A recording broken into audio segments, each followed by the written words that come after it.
Everton 0, Arsenal 1, and that was it's a performance that we didn't even get out of first gear from. And I've said that quite a lot this season, but the important thing is that we actually won this time, and weren't really pretty, weren't really exciting at all. There were spells where we actually did play some half decent football, but I say half decent very loosely. But we got the 3 points, and that's all that matters. And we're top at Christmas.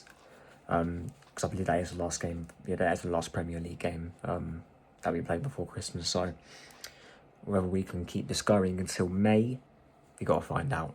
But Everton 0, Arsenal 1, like, sub and share, do whatever you have to do to help the channel grow. We just hit 250 subscribers recently. So thank you to everyone who has contributed to that, and I'm going to keep going this year, towards the end of the year, next year, so on and so forth, until we reach our milestones. But this game wasn't exactly entertaining, like I said. The team lineup came out, it was what I expected. I thought Odegaard would start, even though I wouldn't have started him, and judging by the way he played, I was right. He wasn't that good at all. Yeah, he ran around a little bit, kept possession at times, but there were so many times where in attacking areas he was so indecisive, whether it was losing the ball, overhitting passes, not shooting.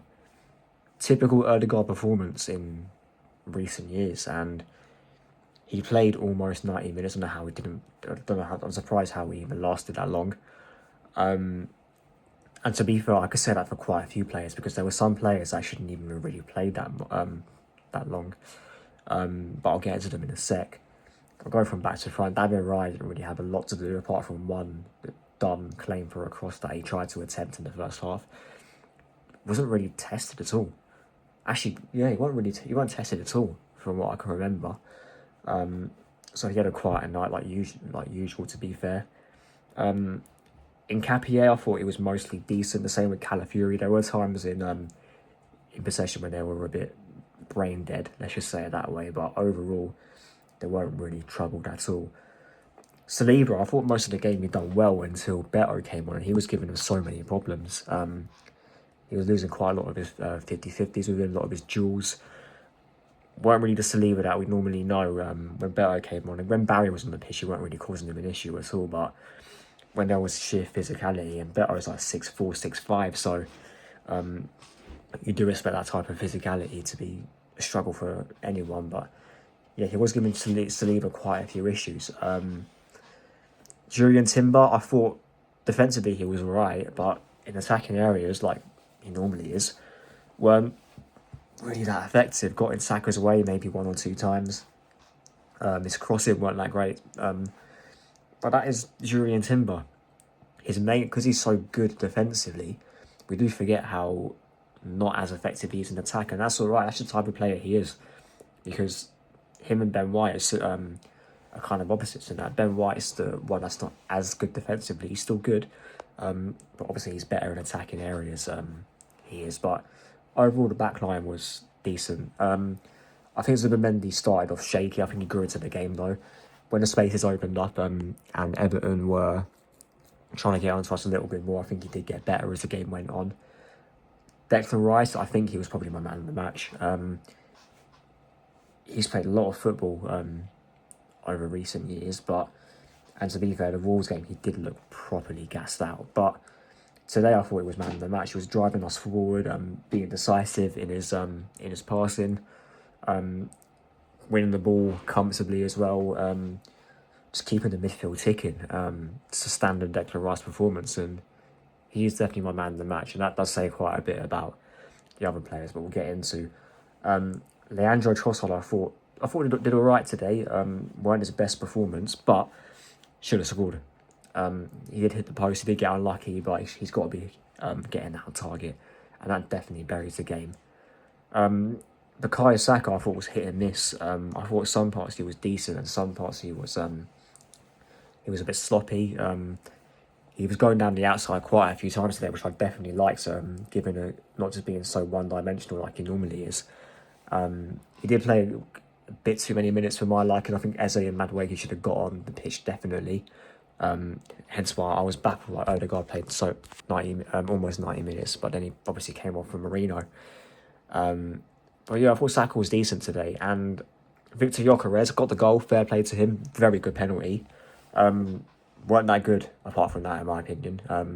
When the ball went up to him, he weren't really doing a lot. One thing I'll say is that Ødegaard should have slid him in earlier and should have put a better pass in. That would have been probably a goal as well.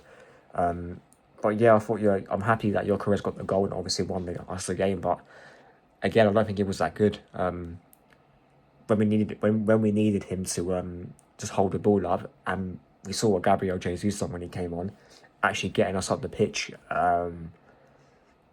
When the ball went up to him, Gyökeres weren't doing that, and he was very, very clumsy when it came to that today. But yeah, that's what I've got to really say. There isn't really much to write home about. It was standard away performance from Arsenal. It was slow at times. It was boring at times. In spells, it was okay when we were getting a bit more of the ball, but again, the decisiveness in the final third wasn't there. The high tempo wasn't there, especially the fact that Ndai was missing, Dewsbury Hall was missing, Idrissa Gueye was missing. They had so many of their better players missing today, and Grealish was really the only one that was there. And you know, these are the type of games where you want to be scoring loads of goals, getting your goal difference up, even though it is away from home against Everton, who have been a lot better this season. It's still Everton, and the players that they got on that pitch aren't of quality. There are some players that are right. Obviously, Grealish is there. I think Dwight McNeil's a decent player. But, yeah, it's these little things that we've got to be doing a lot better, and that's just the way Arteta plays, and we've got to accept it for now. He ain't going anywhere, which is an absolute shame. And I think it's 6 years as well that he's been here. It was either today or yesterday, I can't quite remember. But, yeah, that is it from me. Like I said, yeah, nothing really to write home about in terms of nothing new. Just one thing as well, I'll tell you, these subs, one, they got to happen a lot quicker, and number two, he's got to make the right subs, because taking Gyökeres off at that point, he probably did deserve to go off, but at the same time, Ødegaard shouldn't have been on that pitch for as long as he did. Saka, when he went down, should have got subbed. Madueke and Eze definitely need more minutes. I think they will start in the Carabao Cup on Tuesday. And Palace got banged tonight as well, 4-1 by Leeds. And you can tell they're jaded as well. They're absolutely knackered. So we should deal with Palace on Tuesday. But yeah, that is it from me. Like, sub and share. And I'll see you lot in a bit.